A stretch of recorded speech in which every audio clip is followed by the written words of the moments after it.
Rocks and Max, like and subscribe.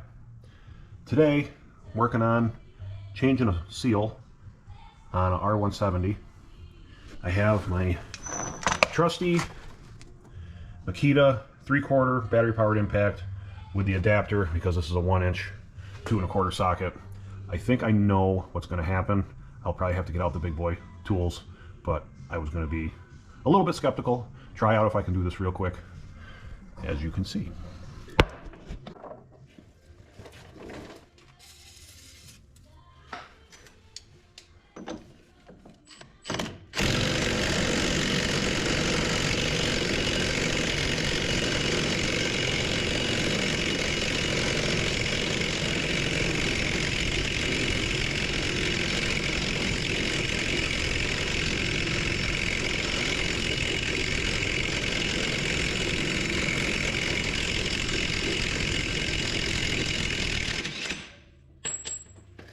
Well, how about that? I'm not surprised that this gun got it out, but I would have thought it'd be a lot tighter in there. Figured I'd have to get out the 1-inch impact. But nevertheless, I'm happy.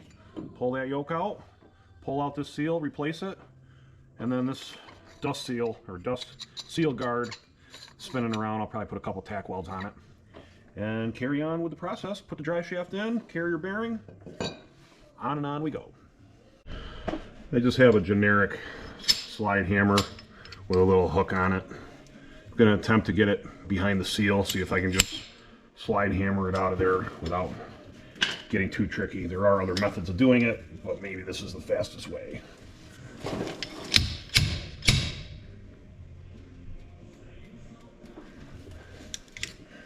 Cancel that idea. I forgot about Rockwell R170s. I got to take this whole front guard off. I just noticed that there is a lip all the way around. You got to push the seal out that direction. So this has got to come out. Silly me.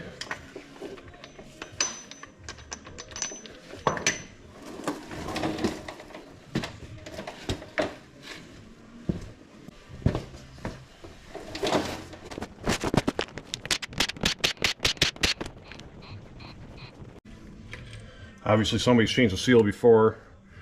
I was going to say I was going to put some silicone on it when I put it back together, because I doubt they even have a gasket that's readily available for an R170. If I did some homework, I'm sure I could find it, but parts guys get mad about that, spending an hour or two trying to find a 50-cent part. But this is probably glued together with silicone, so it is not going to know the difference. I'll clean these bolts up.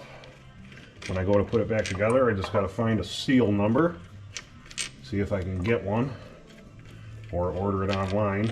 Not quite sure which yet.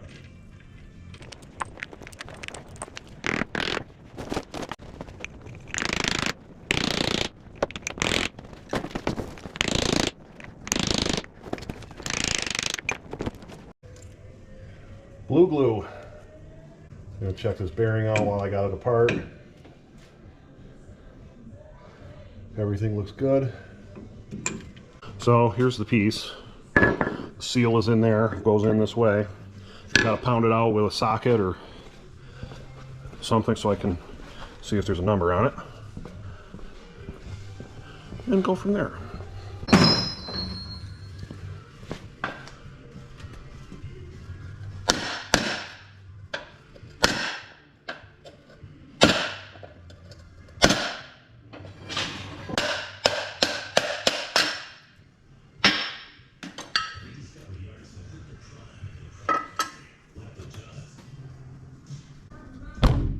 There you have it.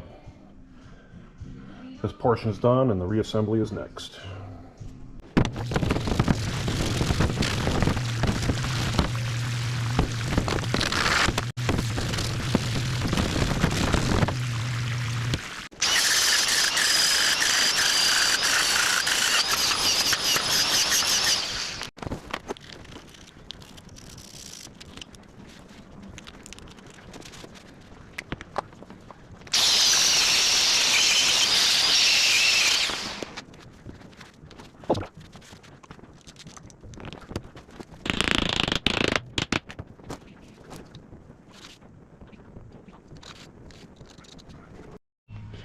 Been working on a few things today. I got the first drive shaft in the middle of making a carrier bearing bracket out of some scrap steel around the garage. So I just had to drill holes. This is a piece, and once it's all mocked up, I will be welding it all together, and then I'll put 2 gussets to touch that to give it rigidity. It should be good. And I can carry on with my drive shaft going to the rear, as like last night I got the rear end waiting for a seal. Put that back together, and then I can finish the install on the drive line. Okay, got the carrier bearing bracket tacked up. I got some gussets here for some reinforcement. I got it on a nice flat table. I'm going to tack up some more so these don't move around, and then I'm going to start by welding the back side of this, because it's going to want to warp on me. So if it warps this way, the gussets will hold it. I don't want to start this way in case it wants to bend back at me. So my attempt is I don't have it fastened to the table tight. So that's my thought of how metal moves around when you weld.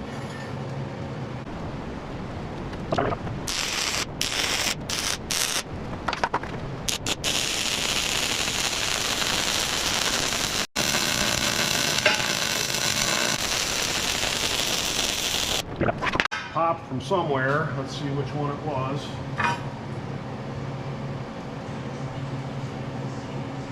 It's this corner edge right here, so I'm going to get going and weld on it so it doesn't warp any worse.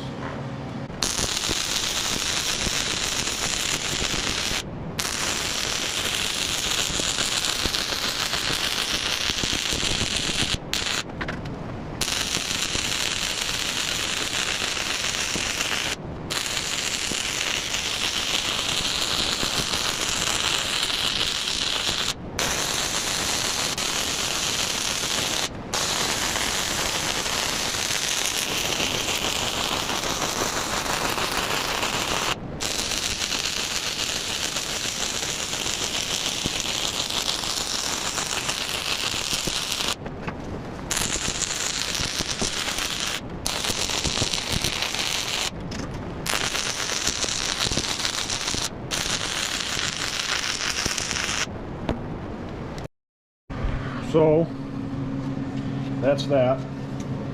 Got nice consistent welds.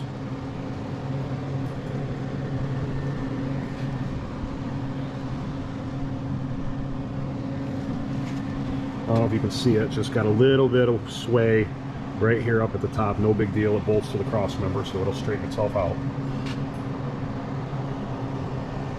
But there you have it. Put that in the sandblast cabinet, prime it, paint it, install it, on to the next step. Thanks for watching this short clip. Again, like and subscribe, check out my other videos, antique trucks, me turning wrenches on stuff. Enjoy the rest of your day, people.